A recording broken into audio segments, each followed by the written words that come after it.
Let me ask you something. What if the greatest battle of your life isn't with the world, isn't with your past, isn't with the people who doubted you, but with the voice inside you that keeps pulling you back? What if the very thing stopping you from becoming who you're meant to be is you? Because I want you to hear me right now. Self-sabotage is not weakness. It's a pattern you've rehearsed so many times, you started calling it your personality. You know exactly what I'm talking about. Those moments when you're right on the edge of a breakthrough, you feel the momentum, you feel the possibility, and then something inside you slams the brakes. You distract yourself, you procrastinate, you pick a fight, you make a small mistake and blow it up into a catastrophe. You walk away from the very thing you prayed for. And afterward, you sit there asking, why do I keep doing this? Why do I keep ruining my own progress? Let me tell you why. Because your mind has been trained, not consciously, but emotionally, to protect you from risk, from disappointment, from change. It's like there's a version of you inside that doesn't believe you're worthy of more, so it pulls you back to what's familiar, even if what's familiar is painful.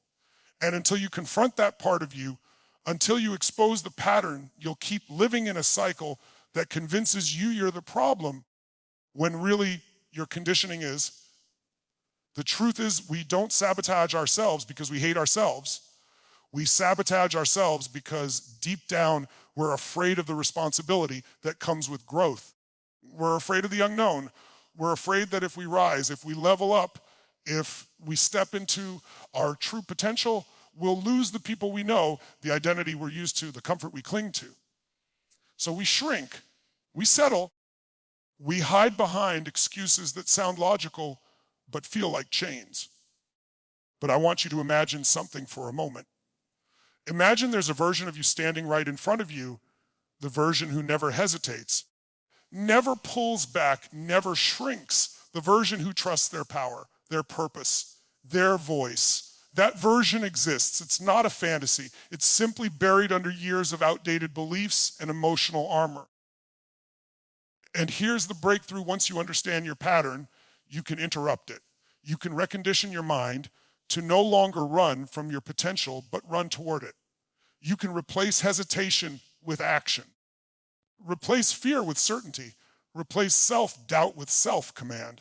And when that shift happens, not intellectually, but emotionally, everything in your life begins to change. You stop apologizing for wanting more. You stop negotiating with your excuses. You stop letting fear run your life, because you finally realize that the pain of staying stuck is far greater than the discomfort of growing. So I want you to make yourself a promise right now that every time you feel yourself pulling back, you lean in. Every time the old pattern whispers in your ear, you raise your standards. Every time fear tells you to wait, you move anyway, because ending self-sabotage is not about becoming someone new. It's about remembering who you were before the fear, before the doubt, before the world taught you to play small. And when you make that decision, that powerful internal shift, you don't just break a pattern, you reclaim your life. When you learn to recognize and interrupt the patterns that trigger your self-sabotage, everything in your life begins to shift at a level most people never experience. Most people think change starts with motivation, or with a new plan, or with sheer force of will. But the truth is, real change starts with awareness, the ability to notice the moment your mind tries to pull you back into the old cycle. And that moment is subtle. It's quiet.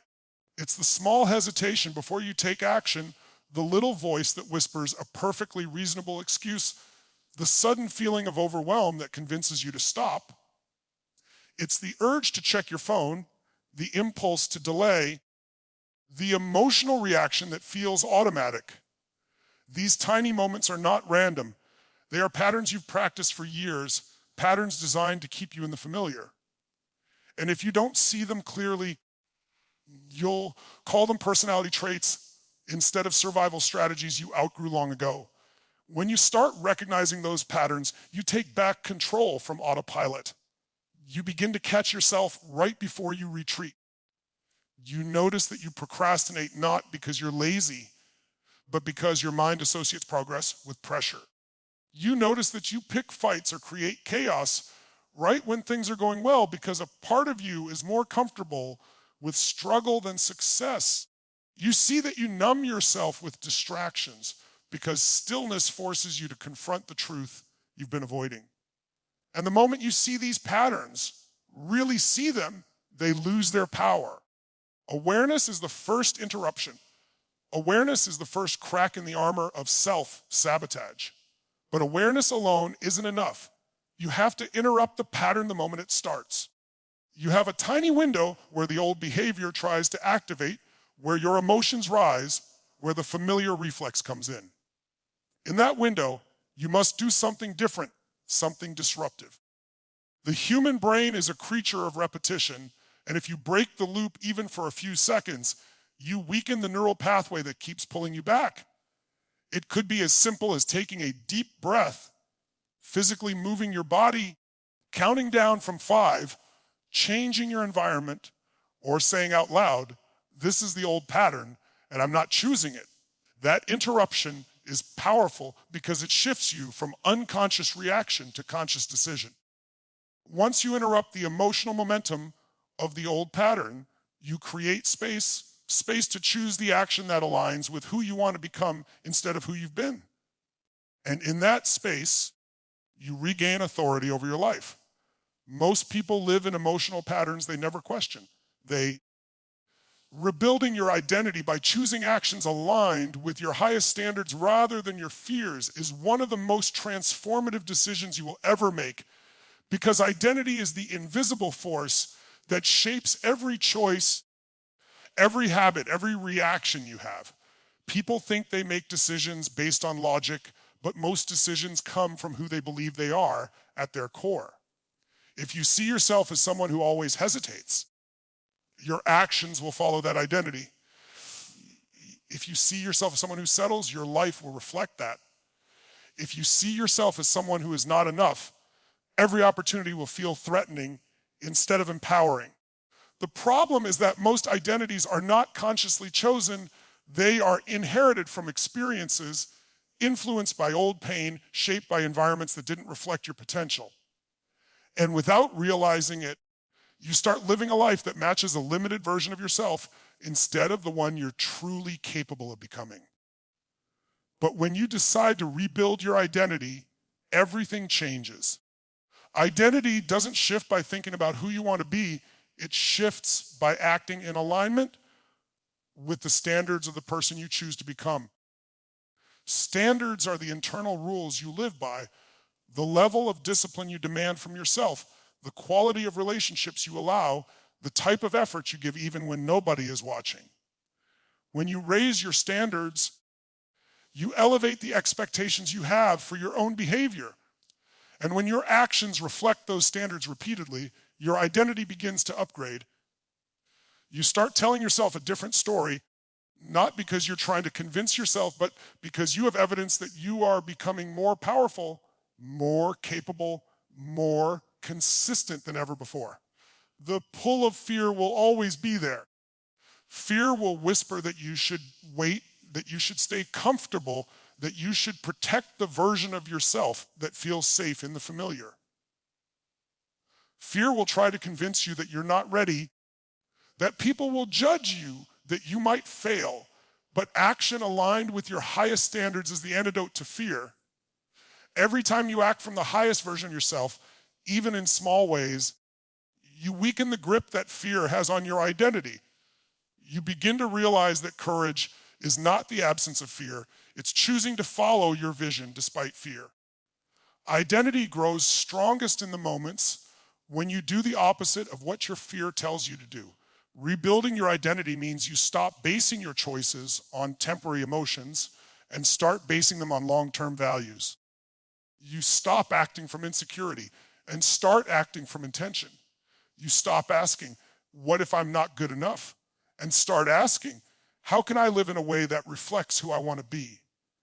Instead of running from challenges, You lean into them because they are opportunities to reinforce your new identity.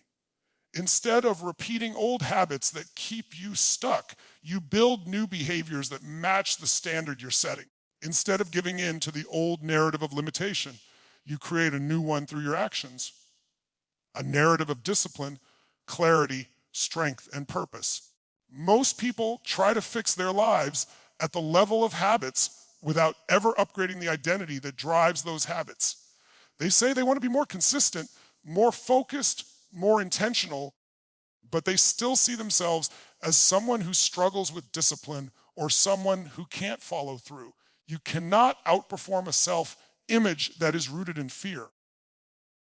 But when you deliberately choose actions that reflect your highest standards, you start giving your mind new evidence. You start becoming the type of person who follows through. You start building pride instead of guilt, momentum instead of resistance, self-respect instead of self-doubt. An identity built on self-respect is unshakable. This process requires repetition, honesty, and courage. You have to ask yourself every day, is this action coming from fear or from the standard I'm choosing for my life? You may not always choose perfectly, but each aligned action rewires your sense of self. Each decision to rise instead of retreat strengthens your inner foundation. Each moment you refuse to negotiate with your excuses builds a new layer of identity. Over time, the old version of you, the one shaped by fear, hesitation, and self-sabotage, begins to lose its influence. And the version built on strength, clarity, and purpose begins to dominate your choices. You no longer act small because you no longer see yourself as someone who is small. You no longer tolerate the habits that once held you back because they no longer match who you are becoming. You evolve by living into the standard you set, one action at a time,